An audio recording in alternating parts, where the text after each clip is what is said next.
할렐루야. 오늘은 9월 18일 목요일입니다. 오늘도 정시매일 예배를 통해 경건의 일상을 살아가고자 하시는 우리 큰믿음 유신교회 모든 성도님들을 사랑하고 축복합니다. 다 함께 사도신경으로 우리의 신앙을 고백하며 하나님 앞에 나아가겠습니다. 전능하사 천지를 만드신 하나님 아버지를 내가 믿사오며 그 외아들 우리 주 예수 그리스도를 믿사오니 이는 성령으로 잉태하사 동정녀 마리아에게 나시고 본디오 빌라도에게 고난을 받으사 십자가에 못 박혀 죽으시고 장사한 지 사흘 만에 죽은 자 가운데서 다시 살아나시며 하늘에 오르사 전능하신 하나님 우편에 앉아 계시다가 저리로서 산자와 죽은 자를 심판하러 오시리라. 성령을 믿사오며 거룩한 공회와 성도가 서로 교통하는 것과 죄를 사하여 주시는 것과 몸이 다시 사는 것과 영원히 사는 것을 믿사옵나이다. 아멘. 다 함께 찬송가 337장 찬양하시겠습니다.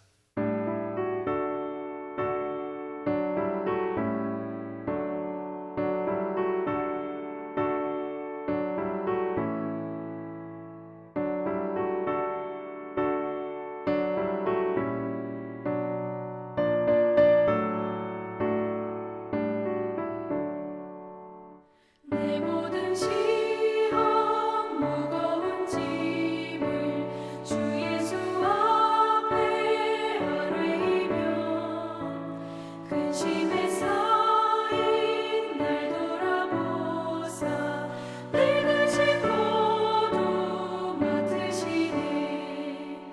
무거운 짐을 나 홀로 지고 견디다 못해 쓰러질 때 불쌍히 여겨 구원해 주리.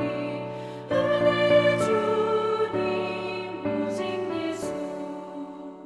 내 모든 괴로움 닥치는 환란 주 예수 앞에 아뢰이며 주께서 친히 날 구해 주사 넓으신 사랑 베푸시네.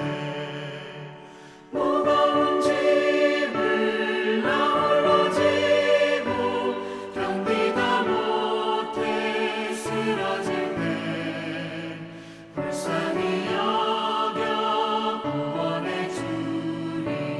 은혜의 주님 오직 예수. 내 짐이 점점 무거워질 때 주 예수 앞에 아뢰이며 주께서 친히 날 구해 주사 내 대신 짐을 져주시네. 무거운 짐을 나 홀로 지고 견디다 못해 쓰러질 때 불쌍히 여겨 구원해 주리. 은혜의 주님 오직 예수. 마음의 시험 무서운 죄를 주 예수 앞에 아뢰이며 예수는 나의 능력이 되사 세상을 이길 힘 주시네. 무거운 짐을 나 홀로 지고 견디다 못해 쓰러질 때 불쌍히 여겨 구원해 주리. 은혜의 주님 오직 예수. 오늘 하나님께서 우리에게 주시는 말씀은 로마서 7장 7절로 25절까지의 말씀입니다. 그런즉 우리가 무슨 말을 하리요? 율법이 죄냐? 그럴 수 없느니라. 율법으로 말미암지 않고는 내가 죄를 알지 못하였으니 곧 율법이 탐내지 말라 하지 아니하였더라면 내가 탐심을 알지 못하였으리라. 그러나 죄가 기회를 타서 계명으로 말미암아 내 속에서 온갖 탐심을 이루었나니 이는 율법이 없으면 죄가 죽은 것임이라. 전에 율법을 깨닫지 못했을 때에는 내가 살았더니 계명이 이름에 죄는 살아나고 나는 죽었도다. 생명에 이르게 할 그 계명이 내게 대하여 도리어 사망에 이르게 하는 것이 되었도다.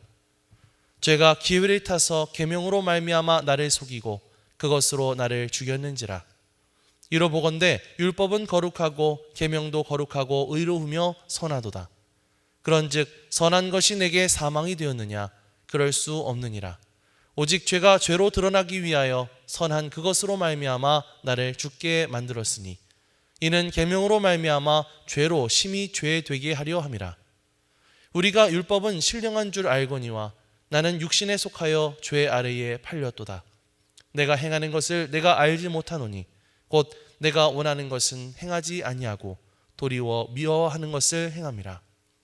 만일 내가 원하지 아니하는 것을 행하면 내가 이로써 율법이 선한 것을 시인하노니 이제는 그것을 행하는 자가 내가 아니요 내 속에 거하는 죄니라. 내 속 곧 내 육신에 선한 것이 거하지 아니하는 줄을 아노니 원함은 내게 있으나 선을 행하는 것은 없노라. 내가 원하는 바 선은 행하지 아니하고 도리어 원하지 아니하는 바 악을 행하는도다.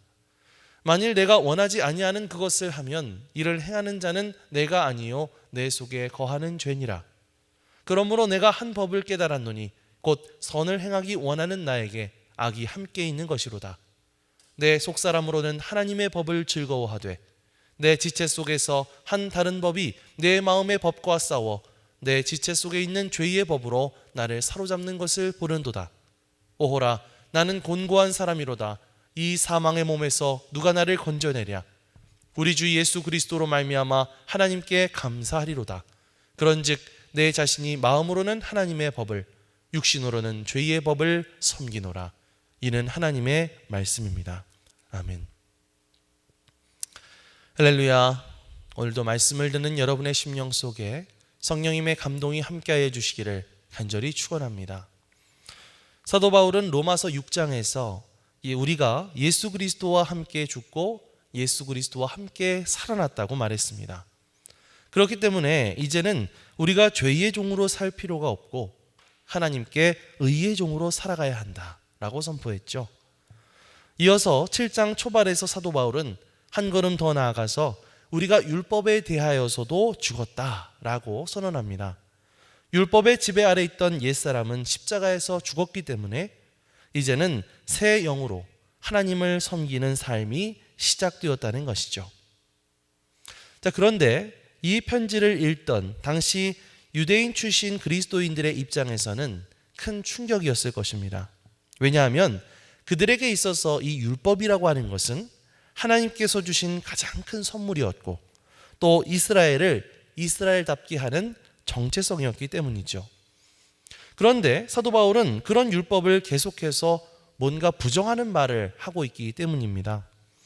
그래서 아마 유대인들은 이렇게 물었을 겁니다. 아니 그럼 도대체 율법은 뭐야? 율법은 무가치한 것인가? 율법이 죄인가? 이런 생각을 할 수도 있었을 것입니다. 바울은 이런 질문이 나올 것을 미리 알고 있었습니다. 그래서 그것에 대한 답을 주고 있죠. 율법 자체는 결코 죄가 아니지만 율법은 죄를 드러내고 인간 안에 있는 죄의 본성을 폭로하는 역할을 한다는 것입니다. 문제는 율법 자체가 아니라 율법을 이용해서 우리를 죄 아래 두려는 죄의 권세가 문제다라는 것입니다. 오늘 우리는 말씀을 통해서 율법이 어떠한 역할을 하는가, 또 왜 우리에게 여전히 이 죄의 갈등이 남아있는가, 그리고 이러한 영적인 싸움 가운데서 우리는 어디에서 소망을 찾아야 하는가 함께 나누는 시간이 되었으면 좋겠습니다. 7절 말씀을 함께 보겠습니다. 그런즉 우리가 무슨 말을 하리요? 율법이 죄냐? 그럴 수 없느니라. 율법으로 말미암지 않고는 내가 죄를 알지 못하였으니 곧 율법이 탐내지 말라 하지 아니하였더라면 내가 탐심을 알지 못하였으리라. 아멘. 사도 바울은 이 로마서 편지를 읽던 유대인들이 당연히 가질 만한 질문을 먼저 스스로 꺼내놓고 있죠. 율법이 죄냐? 율법에 대하여 우리가 죽었다라고까지 말하니까 혹시 율법이 죄와 같은 것인가? 이런 의문이 생기게 된 것입니다. 그렇지만 아까 처음에 말했던 것처럼 사도 바울은 이에 대하여 아주 단호하게 대답하고 있죠. 그럴 수 없느니라. 여러분, 율법 자체는 죄가 아닙니다. 오히려 율법은 죄를 드러내는 하나님의 도구이죠.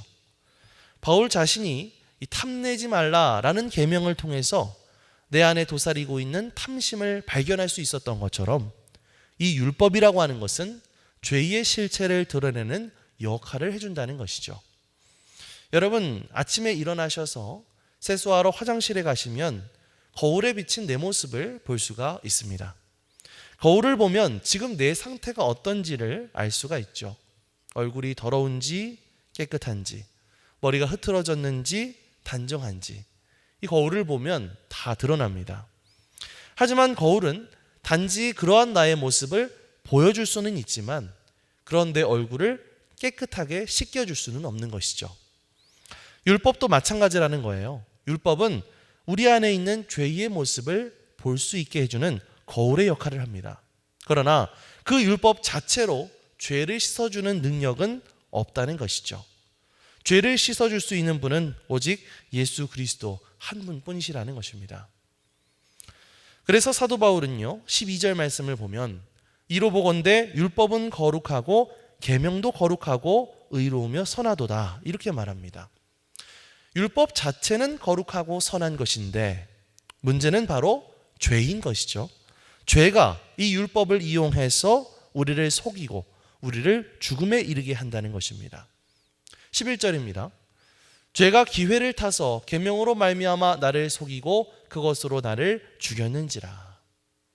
그렇기 때문에 우리가 진짜 싸워야 할 대상은 무엇일까요? 율법이 아니라 바로 죄의 권세. 이 죄의 권세와 싸워야 한다는 것이죠. 오늘날 우리가 신앙생활을 하다가 보면 이와 동일한 일을 경험하게 됩니다. 우리는 말씀을 읽으면서 또 기도하면서 예배드리면서 여전히 내 안에 남아있는 이기심이나 분노나 욕심과 같은 죄의 모습을 보게 되죠. 하지만 이것은 하나님께서 우리를 정죄하시려는 것이 아니라 이런 말씀이라는 거울, 기도라는 거울, 예배라는 거울을 통해서 우리 안에 있는 죄를 깨닫게 하시고 우리를 은혜로 나아가게 하시기 위해서 그렇게 하시는 것인 줄 믿습니다. 때로는 말씀 앞에서 우리의 부족함이나 우리의 죄가 드러날 때가 있죠. 하지만 낙심하지 마십시오. 오히려 그럴 때일수록 하나님 앞에 솔직히 우리의 모습을 고백하며 나아가야 합니다. 하나님, 제 안에 이러한 연약한 모습이 있습니다. 죄의 모습이 있습니다. 제 힘으로는 해결할 수 없습니다. 주님의 은혜가 필요합니다. 율법이 비추어준 우리의 죄의 모습을 바라보면서 오히려 더 하나님의 은혜를 간절히 구하며 나아갈 수 있는 저와 여러분들이 되시기를 주님의 이름으로 간절히 축원합니다. 사도 바울은 이어서 이렇게 고백하고 있습니다. 15절을 함께 볼까요? 내가 행하는 것을 내가 알지 못하노니 곧 내가 원하는 것은 행하지 아니하고 도리어 미워하는 것을 행함이라. 자, 19절 말씀을 보면 이렇게 고백하고 있죠.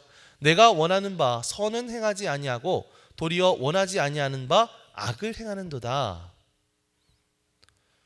자, 바울처럼 이런 위대한 사도조차 자기 내면을 들여다볼 때 이렇게 고백했다면 우리도 이와 같은 고백을 하지 않을 수가 없을 것입니다.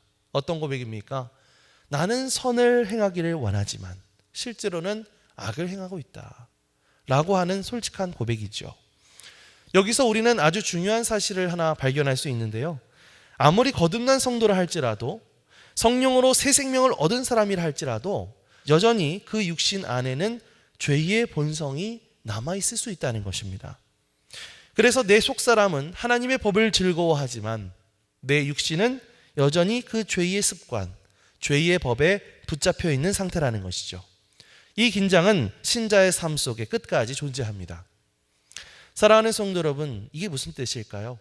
우리의 신앙생활을 하다가 보면 그 신앙생활에 언제까지나 승리와 성공만 있을 수는 없다는 것입니다. 오히려 그 믿음의 길은 끊임없는 갈등과 영적 싸움의 여정이라고 말할 수가 있겠죠.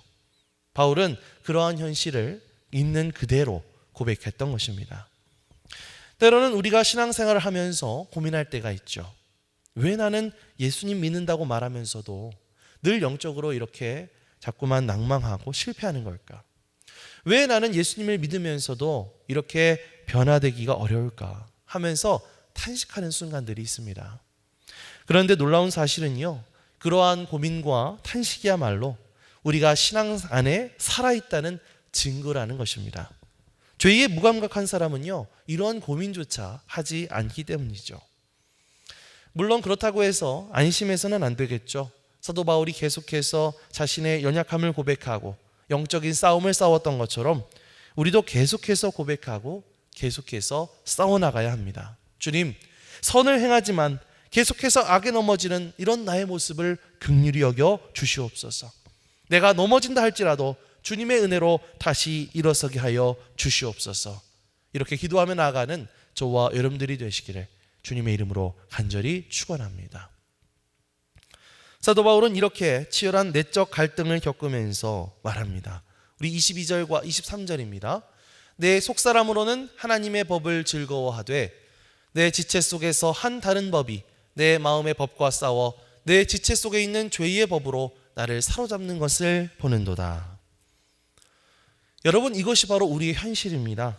나의 마음은, 나의 속사람은 하나님의 말씀을 사랑하고 은혜를 사모하고 주님의 뜻대로 살고 싶어 하죠. 그러나 우리의 몸, 우리의 본성은 여전히 죄의 습관과 죄의 유혹에 붙들려 있습니다.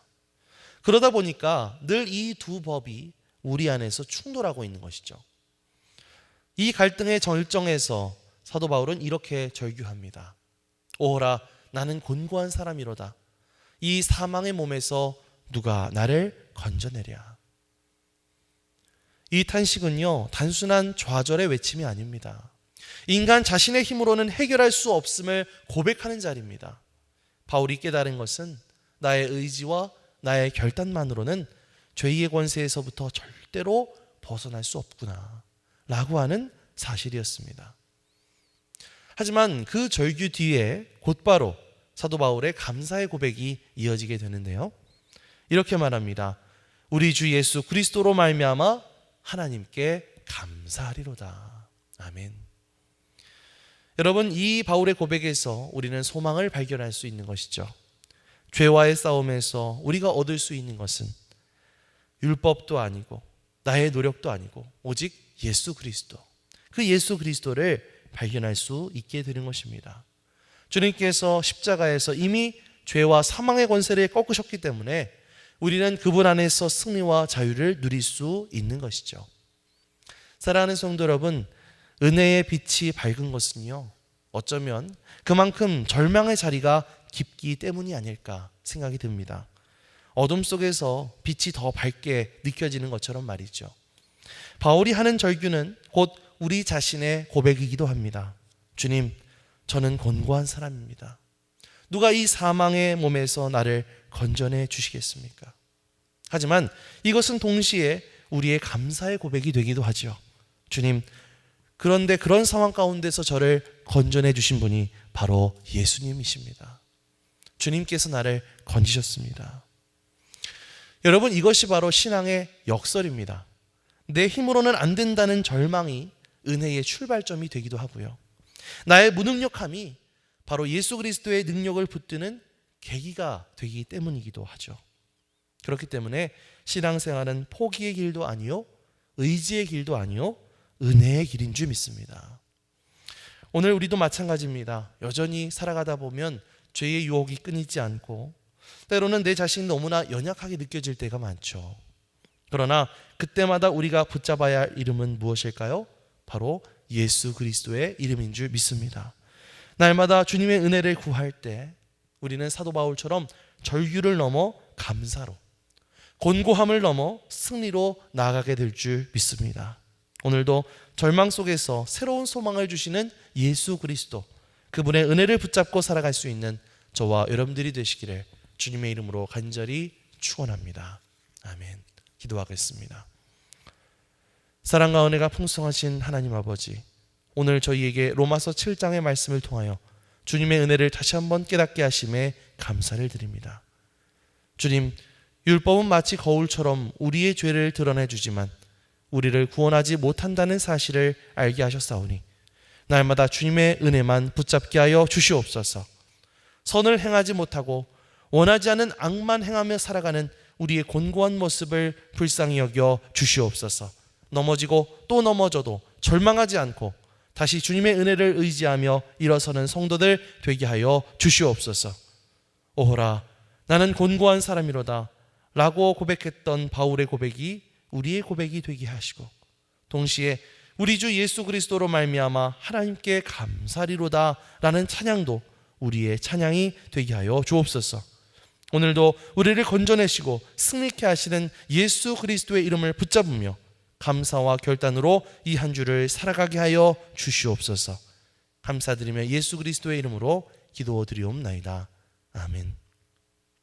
하늘에 계신 우리 아버지여, 이름이 거룩히 여김을 받으시오며 나라가 임하시오며 뜻이 하늘에서 이루어진 것 같이 땅에서도 이루어지이다. 오늘 우리에게 일용할 양식을 주시옵고 우리가 우리에게 죄 지은 자를 사하여 준 것 같이 우리 죄를 사하여 주시옵고 우리를 시험에 들게 하지 마시옵고 다만 악에서 구하시옵소서. 나라와 권세와 영광이 아버지께 영원히 있사옵나이다. 아멘.